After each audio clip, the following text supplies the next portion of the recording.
Anti Telangana number 1 ఎవరని ఉన్నారంటే అది కేటీఆర్ అనే చెప్పాలి. విద్యార్థుల భవిష్యత్తుతోటి దందా చేసినోడివి నువ్వు కేటీఆర్, నువ్వు మాట్లాడతావా?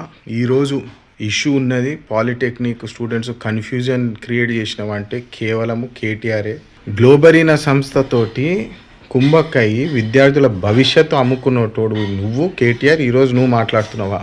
పిల్లలను బడకాయించి వాళ్ళని తప్పుదారులు తీసుకుపోయి గ్లోబరీనా సంస్థ అప్పుడు 25 మంది విద్యార్థులు సూసైడ్ చేసుకున్నారు.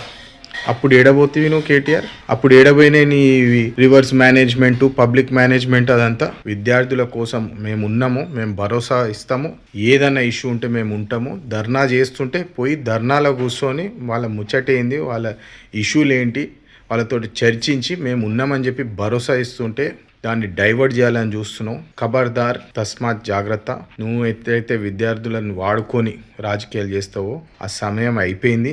మేము విద్యార్థులతో ఉన్నాము, మేము ఉద్యోగాల కోసం కృషి చేస్తున్నాము. పాలిటెక్నిక్ స్టూడెంట్స్కి ఇంజనీరింగ్ చదివే అవకాశాలు ఉన్నాయి. వాళ్ళని తప్పుదారి తీసుకుపోయే ప్రయత్నం చేయకు.